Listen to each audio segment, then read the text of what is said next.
Hello दोस्तों, कैसे आप सभी लोग। आज की इस वीडियो में मैं आपको पढ़ाने वाला हूँ क्लास 10th के एसएसटी इकोनॉमिक्स के चैप्टर 1 डेवलपमेंट को। तो चलिए बिना किसी देरी के इस वीडियो को शुरू किया जाए।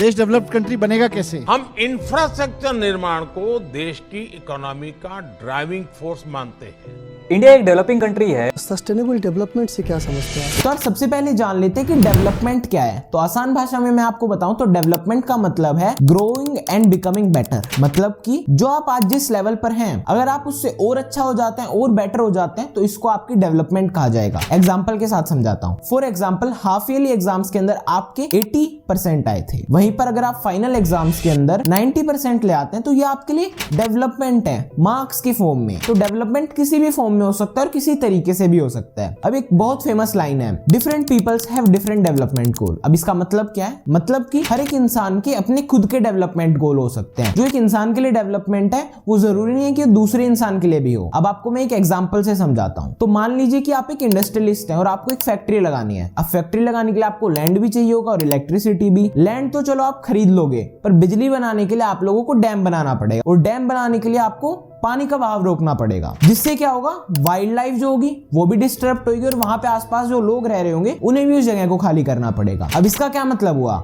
ये चीज आपके लिए तो डेवलपमेंट है, आपकी तो फैक्ट्री बन जाएगी, आप तो बिजली बना लेंगे, पर वहां पर जो लोग रहते हैं क्या वो उनके लिए डेवलपमेंट है? नहीं ना। यही चीज मैं आपको समझाना चाहता हूं। जो चीज आपके लिए डेवलपमेंट है जरूरी नहीं है कि वो किसी और के लिए भी डेवलपमेंट हो। तो यार हर एक इंसान का कोई ना कोई डेवलपमेंट गोल तो होता ही है और डेवलपमेंट गोल्स को दो कैटेगरीज में बांटा जा सकता है। पहला मैटेरियलिस्टिक गोल्स, ऐसे डेवलपमेंट गोल्स जिन्हें पैसे से खरीदा जा सकता है, जैसे गाड़ी हो गई, एक लैंड हो गया या कोई घर हो गया, कुछ भी हो गया जिसे पैसे से खरीदा जा सके, वो मैटेरियलिस्टिक गोल्स की कैटेगरी में आते हैं। वहीं पर दूसरा टाइप के जो गोल्स होते हैं वो होते हैं नॉन मैटेरियलिस्टिक गोल्स, जो कि आप पैसे से नहीं खरीद सकते हो। आपकी गुड हेल्थ हो गई, सोसाइटी के अंदर आपका नाम हो गया, इक्वेलिटी हो गई, तो ऐसी बहुत सारी चीजें जिसे आप पैसे से नहीं खरीद सकते हो, तो वो नॉन मैटेरियलिस्टिक गोल्स हैं। तो हर एक इंसान ये दोनों तरीके के गोल्स को अचीव करना चाहता है। इससे में ये पता चलता है कि एक इंसान के मिक्स डेवलपमेंट गोल होते हैं। तो यार ये तो बात हो गई एक इंडिविजुअल की डेवलपमेंट की। अब बात करते हैं बड़ी बड़ी कंट्रीज के अंदर डेवलपमेंट को कैसे देखा जा सकता है और कैसे कैटेगराइज किया जा सकता है कंट्रीज को ऑन बिहाफ ऑफ डेवलपमेंट। तो हम कंट्रीज की नेशनल इनकम देख सकते हैं। अब ये नेशनल इनकम क्या है? तो जितनी भी पैसा कोई भी कंट्री एक साल के अंदर कमाता है सभी सेक्टर्स को मिला के, उसे हम कहते हैं उसकी नेशनल इनकम। अब जो कंट्री जो ज्यादा पैसे कमाता होगा उसे हम डेवलप्ड कंट्री कह सकते हैं और जो कंट्री कम पैसे कमाता होगा हम उसे अनडेवलप्ड कंट्री कह सकते हैं। अब यहाँ पर भी एक प्रॉब्लम आती है, जिस कंट्री की ज्यादा पॉपुलेशन होगी ऑब्वियस सी बात है कि उसके पास जो नेशनल इनकम होगी वो ज्यादा होगी एक ऐसी कंट्री से जिसकी जो पॉपुलेशन है वो कम है। तो ये एक अच्छा तरीका नहीं है कंट्रीज की डेवलपमेंट को कैटेगराइज करने के लिए। अब इसी का सोल्यूशन लेकर आता है वर्ल्ड बैंक। वर्ल्ड बैंक क्या करता है कि हम चलो भाई एक नया तरीका निकालते हैं और कंट्रीज की पर कैपिटा इनकम के थ्रू उनको कैटेगराइज करते हैं डेवलप्ड और अनडेवलप्ड कंट्री के अंदर। अब ये पर कैपिटा इनकम क्या है? तो पर कैपिटा इनकम या एवरेज इनकम, मैं आसान भाषा में बताऊं तो कंट्री की टोटल इनकम को जब हम उसकी टोटल पॉपुलेशन से डिवाइड कर देते हैं तो हमारे पास पर कैपिटा या एवरेज इनकम आती है। और वो एवरेज इनकम हमें बताती है कि कंट्री के अंदर एक इंसान जो है वो एवरेज कितना कमा लेता है, कि एक इंडिविजुअल कितना अर्न कर लेता है। और कंट्री की अगर पर कैपिटा इनकम ज्यादा होगी तो इसका मतलब क्या है कि उस कंट्री के पास ज्यादा रिसोर्सेज है, एक इंसान ज्यादा वहां पर अर्न कर सकता है, अपॉर्चुनिटीज भी ज्यादा है उस कंट्री के अंदर, तो हम उस कंट्री को डेवलप कह सकते हैं। अब इन्हें कैटेगराइज कैसे कहा गया कि क्या वैल्यू है एक कंट्री को डेवलप्ड होने की और एक कंट्री को अंडर डेवलप्ड होने की। तो 2017 की रिपोर्ट के हिसाब से कोई भी कंट्री जिसकी पर कैपिटा इनकम $12,056 से ज्यादा है उसे हम एक डेवलप्ड कंट्री कह सकते हैं। वहीं पर अगर किसी भी कंट्री की पर कैपिटा इनकम $955 से कम है तो वो एक अनडेवलप्ड कंट्री कही जाएगी। अब इंडिया कहां पर स्टैंड करती है? तो 2017 के हिसाब से इंडिया की पर कैपिटा इनकम निकल के आती है $1,820। मतलब कि इंडिया जो है वो एक लोअर मिडिल कंट्री डेवलपमेंट के पर्सपेक्टिव से देखा जाए तो ये सब से तो हमने देख लिया कि कंट्रीज की डेवलपमेंट कितनी है, पर इसका भी एक ड्रॉबैक्स है, ये डिस्पार्टीज को हाइड करता है। अब ये डिस्पार्टीज क्या है? तो इसको मैं आपको एक एग्जांपल के थ्रू समझाता हूं। सो फॉर एग्जांपल आपके पास दो कंट्रीज है, कंट्री ए और कंट्री बी। कंट्री ए के अंदर भी 5 लोग रहते हैं, कंट्री बी के अंदर भी 5 लोग रहते हैं। अब कंट्री ए के अंदर हर एक इंसान की जो एक साल के अंदर इनकम है वो है ₹500, तो टोटल इनकम बनती है ₹2,500 और पर कैपिटा इनकम निकाले तो ₹500 बनेगी। वहीं पर कंट्री बी के अंदर भी 5 लोग रहते हैं, पहला इंसान कमाता है ₹1,500, दूसरा इंसान कमाता है ₹500, तीसरा इंसान कमाता है ₹300 और बाकी के 2 इंसान कमाते हैं ₹100 और कंट्री बी की भी पर कैपिटा इनकम ₹500 निकल के आती है। अब आपने क्या देखा?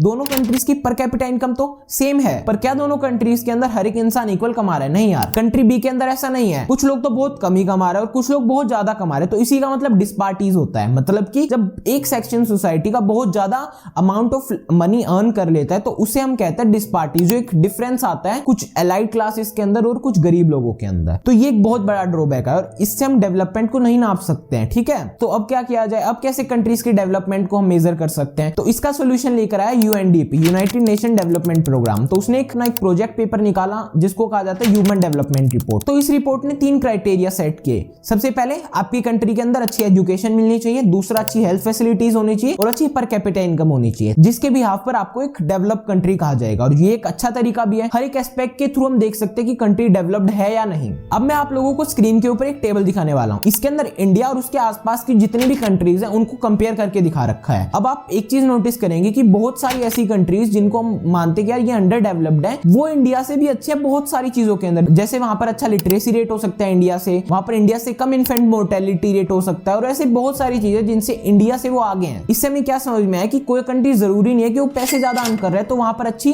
फैसिलिटीज भी होंगी।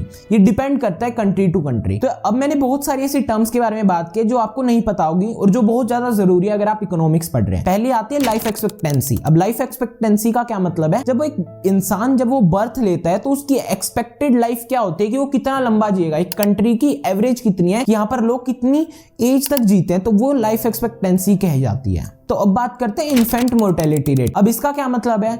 1 साल और उससे कम उम्र के जितने भी बच्चे जो एक पर्टिकुलर ईयर में मर जाते, डिवाइडेड बाय में 1000 ऐसे बच्चे जो उस साल जन्म लेते हैं और अच्छे से जीते हैं। तो इससे हमें पता चलता है कि 1 साल से कम उम्र की एज में कितने ज्यादा बच्चे मर रहे हैं। अब उसके डिफरेंट रीजन हो सकते हैं, अच्छी हेल्थ फैसिलिटी ना होना, बहुत सारे रीजन हो सकते हैं। अब बात करते हैं लिटरेसी रेट का। तो इसका मतलब होता है 7 या उससे ज्यादा उम्र के जितने भी लोग हैं कंट्री के अंदर, वो एक पर्टिकुलर लैंग्वेज को स्पीक भी कर पा रहे हैं और लिख पा रहे हैं, तो हम कहेंगे कि वो लोग लिटरेट हैं और वही कंट्री की लिटरेसी रेट भी बताता है। अब बात करते हैं नेट अटेंडेंस रेशियो का। अब इसके अंदर क्या होता है? 14 से 15 साल के जितने भी बच्चे जो स्कूल को रेगुलरली अटेंड कर रहे हैं उसको डिवाइड कर देते हैं 14 से 15 साल जो उस पर्टिकुलर एज ग्रुप के बच्चे होते हैं। इससे हमें एक परसेंट पता चलते हैं कि कितने परसेंट बच्चे स्कूल को अटेंड कर रहे हैं। तो हम एक बहुत इंपॉर्टेंट टर्म के बारे में जान लेते हैं जिसे हम BMI, बॉडी मास इंडेक्स कहते हैं। इसके अंदर क्या होता है? सबसे पहले आपको अपना वेट लेना पड़ता है केजीज के अंदर और अपनी हाइट निकालनी पड़ती है मीटर के अंदर। तो जब आपके वेट को डिवाइड कर देते हैं आपके हाइट के स्क्वायर से, जो कि मीटर्स में ली जाएगी, तो आपका बॉडी मास इंडेक्स मिल जाता है। तो इस वैल्यू से हमें क्या पता चलता है? तो इसके लिए एक टेबल होता है जिसके अंदर अगर आपका जो BMI वो 18.5 या उससे कम होता है तो आप अंडर नरिश्ड हैं, 18.5 से 24.5 के बीच में होता है तो आप नॉर्मल है, और अगर आपका 24.5 से ज्यादा आ रहा है तो इसका मतलब है आप ओवर नरिश्ड हो। इससे आपको पता चल सकता है कि आपकी क्या कंडीशन है, आपको प्रोवाइड की जा रही है अच्छी नरिशमेंट या नहीं। तो ये तो बात हो गई कंट्रीज की। अब बात करते हैं इंडिया के स्टेट की डेवलपमेंट क्या है। तो 3 हम स्टेट्स लेते हैं, हरियाणा, केरला और बिहार। अब पहले इनकी पर कैपिटा इनकम आपको दिखाता हूं मैं स्क्रीन के ऊपर। तो आप क्या देखेंगे? हरियाणा नंबर 1 पर आ रहा है, फिर आ रहा है हमारा केरला, फिर बिहार। इसका मतलब क्या है? हरियाणा के लोग सबसे ज्यादा अर्न करते हैं, फिर केरला के लोग और फिर बिहार के लोग। ये तो बात हो गई पर कैपिटा इनकम की। अब हम इनकी HDR रिपोर्ट के हिसाब से लिटरेसी रेट देखते हैं, तो इनको इन सब चीजों से कंपेयर करते हैं। तो आप क्या देखोगे? केरला जो है वो नंबर 1 रैंक कर रहा है, फिर उसके बाद हरियाणा, उसके बाद बिहार। तो इससे हमें क्या पता चलता है? जरूरी नहीं है कि कोई स्टेट अगर ज्यादा पैसे अर्न कर रहा है तो वो और चीजों में भी ज्यादा डेवलप्ड हो। मतलब कि अब केरला ही आप देख लो, वहां पर इन्फेंट मोर्टेलिटी रेट बहुत ज्यादा कम है एज कंपेयर टू हरियाणा और बिहार। वहां पर एजुकेशन भी ज्यादा अच्छी है। अब इसका रीजन क्या है? क्यों ऐसा होता है कि जहां पर लोग कम पैसे कमा रहे हैं वहां पर ज्यादा डेवलपमेंट देखी जा सकती है? जरूरी नहीं है कि पैसे की फॉर्म में, क्या पता वहां के लोग ज्यादा एजुकेटेड हो सकते हैं, अच्छी फैसिलिटीज उन्हें मिल सकती हैं। अब ये कैसे होता है? तो इस चीज को हम कहते हैं पब्लिक फैसिलिटीज होना, कि वहां पर पब्लिक फैसिलिटीज बहुत अच्छी हैं। तो केरला इतना ज्यादा आगे कैसे निकल पाया, तो इसे एनालाइज करके देखते हैं। तो है क्या? केरला के अंदर जो है वो गवर्नमेंट है, वो लोगों की नरिशमेंट के ऊपर बहुत ध्यान देती है, इसीलिए वहां पर पब्लिक डिस्ट्रीब्यूशन सिस्टम है। मतलब जो बहुत गरीब लोग होते हैं उनको वहां पर फ्री में खाना बांटा जाता है गवर्नमेंट के द्वारा। साथ ही साथ एजुकेशन फैसिलिटीज भी बहुत अच्छी है, जिसकी वजह से उनका लिटरेसी रेट भी ज्यादा है as compare to other states in India. फिर वहां पर अच्छी हेल्थ फैसिलिटीज भी है। तो बहुत सारे ऐसे क्राइटेरिया जहां पर उनकी गवर्नमेंट ने बहुत ज्यादा ध्यान दिया है और वो बहुत ज्यादा चीजों में इंडिया की और स्टेट से आगे हैं इन सब चीजों की वजह से। और इन सभी चीजों को हम मिला के बोलते हैं पब्लिक फैसिलिटीज। तो अगर पब्लिक फैसिलिटी गवर्नमेंट अच्छी प्रोवाइड करेगा तो वो जो जगह होगी वो डेवलप्ड हो सकती है। तो पब्लिक फैसिलिटीज का एक बहुत ज्यादा मेजर रोल होता है किसी भी जगह की डेवलपमेंट के अंदर। तो ये सारी तो डेवलपमेंट की बात होगी कि कंट्री के लिए डेवलपमेंट बहुत ज्यादा जरूरी होता है, पर मैं कहूं कि ज्यादा डेवलपमेंट भी अच्छा नहीं है। क्यों? एक चीज होती है सस्टेनेबिलिटी ऑफ डेवलपमेंट, कि डेवलपमेंट अच्छी तो है पर डेवलपमेंट जो है ना वो ध्यान में रखकर होनी चाहिए कि हमारी जो प्रकृति है उसको वो जो है कोई भी नुकसान ना पहुंचाए। जैसे कि आप बहुत ज्यादा माइनिंग कर देते हो,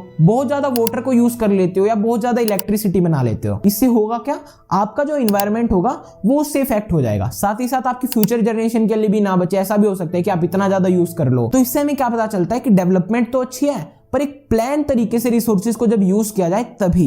तो डेवलपमेंट को सस्टेनेबिलिटी के साथ लेकर चलना पड़ेगा। मतलब कि आप डेवलपमेंट करो अच्छी बात है, पर आपको फ्यूचर जनरेशन का भी ध्यान रखना पड़ेगा, अपने इन्वायरमेंट का भी ध्यान रखना पड़ेगा। तो अगर आप ये दो चीजों को ध्यान में रख के डेवलपमेंट करते हो तो उसे अच्छा माना जाता है। तो यार यहीं तक थी वीडियो। आई होप आपको वीडियो में मजा आया होगा। मैंने कोशिश की थी एक इनोवेटिव तरीके से आपको पढ़ाने के लिए। बाकी आप फ्यूचर में किस चैप्टर्स की वीडियोस देखना चाहते हो वो आप मुझे बता सकते। बाकी thank you so much for watching this video.